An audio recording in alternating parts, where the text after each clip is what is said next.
All right, thanks for taking time to talk with me today. First question is, why did you decide to pursue a job in this field? I decided to choose a job in this field because it was a low risk field. Originally, I went to school for anthropology and realized there's like no jobs in that. It's more of like a hobby and there's no pay. So I decided to switch to education because my credits switched over to that pretty easily. And my dad always pushed me to be in the education field. No, I did not always want to be in the education field, but my parents both were educators, so I ended up following their footsteps, and going with that. Very nice. What steps did you take to help get the job that you're currently in? So I was a teacher first, and then I was a coach, and then I became athletic director, which led me into my master's program in educational administration. And after I got my master's, the same year I got my master's degree, I won Teacher of the Year for Akron Public Schools. So pretty quick, they were like, "Oh, you're an okay teacher. We should probably promote you to be a principal." And that's how I ended up being an academy principal.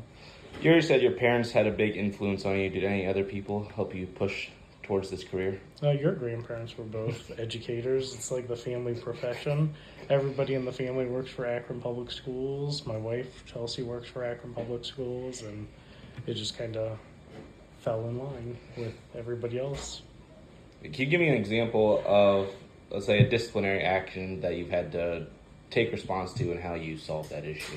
Okay, so one of the big issues that we face is just outside issues influencing our schools. So like where I work at Garfield, a lot of our kids come from poverty and have very difficult home lives outside of school.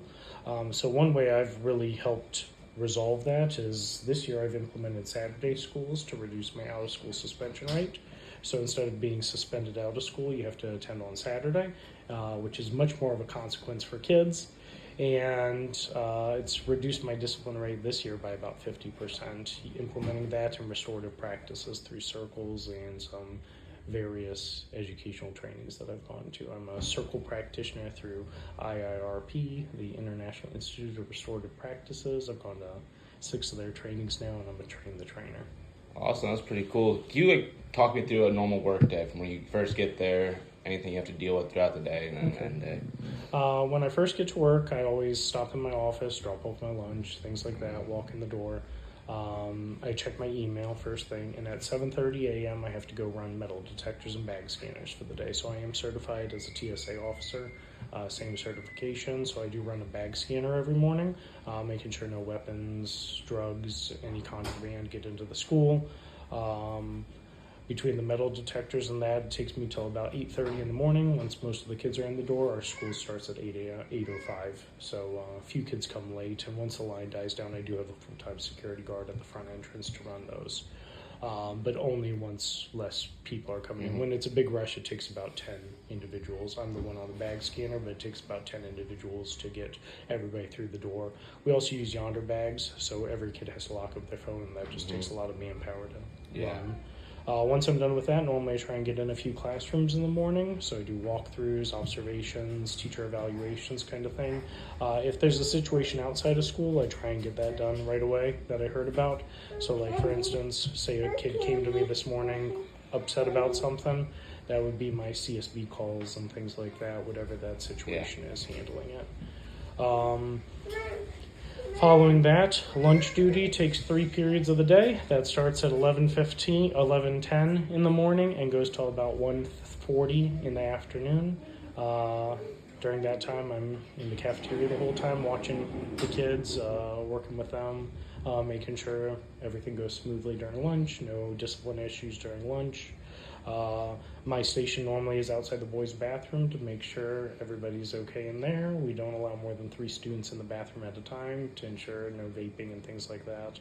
And then in the afternoon, normally I have a meeting, either one of my PLC meetings for my teacher teams or a team meeting, which is like we are team based. So like if you're a freshman at Garfield, you're on the gold team, you would have those same 6 teachers for your core classes and CTE class. If you're on maroon team, you have those same 6 teachers. So those alternate days, and they all have co-planning together based on the day of the school. So I do attend those meetings, things like that. And then 3:15 dismissal, make sure the phones get passed back out. I'm the guy who has the yonder magnet outside to unlock the phones as they're getting on their buses and everywhere else. We pass back the phones, and I normally conclude work around 4:30, 5 o'clock, unless there's game coverage or something like that. Busy day. As an educator, how is your work-life balance, and does work ever carry into your home life? Yes, it does. So my job's probably on a good week, it's about 50 hours. On a busy week, it's probably about 80 hours, because you do have to work Saturdays often with Saturday school and game coverage and things like that. Sometimes you bring home the stuff from school, just because like my kids in particular, go through a lot of traumatic experiences outside of school and have difficult situations. But it is a blessing, like you're doing the Lord's work in a way, because like you're helping these kids get a better future, get out of bad situations, things like that. What's the best advice that someone has given you? Best advice is be yourself. So like in education, the students know when you're not being yourself. They can pick up when you're not the correct person, when you're not being authentic with them, and they're bothered by that. So like you got to find a way to follow the rules and enforce actions and make sure you're meeting the needs of the teachers, the community, the district, and the students all at the same time. You end up the meat and the sandwich a lot. Like your dad's friend, Julie Lewis, she was a assistant principal at Garfield. She gave me the advice. She's like, you're always the meat and the sandwich in that job. You're either between a parent and a teacher and a student and a student, and your job is to kind of keep the peace between those situations. And that's a tough challenge. Yeah. How do you handle teaching a generation where tech is such a big influence? And do you think, let's say you taught when your dad taught, how much different your job would have been? I think it would be a lot less layers to the equation. So like, for instance, we've eliminated phones in our building, but all our students have Chromebooks. We're a 1-to-1 district too. So we still have technology issues, things like that. I mean, just because they don't have phones, they still chat with each other on the Chromebooks and things like that. But one nice thing about it is like we have all of our assignments posted on Google Classroom. All the kids, even if you're sick for 5 days, you still have access to that same education. You're suspended, anything like that. There's no reason to miss out on your education. The vast majority of my teachers record one of their teaching sections too, and they post that on their Google Classroom. Normally it's just their teaching portion of the block, so like maybe a 30-minute video.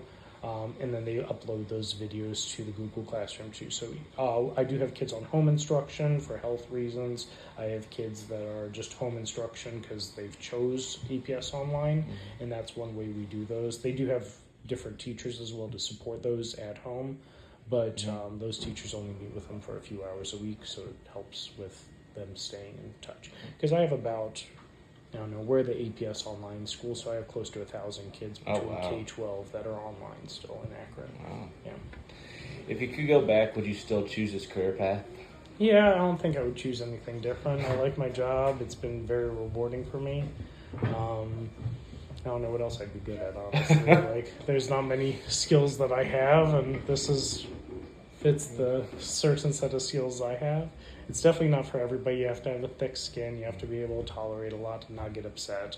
You have to be calm in stressful situations when kids are upset about things. And you have to remember that they're kids and they don't always make the right choices, but you still got to love them and take care of them and make sure you're making the best choices for them and their futures. Awesome. Well, thank you for taking the time to talk with me today. It was great getting to learn about your profession. Thank you. Anytime.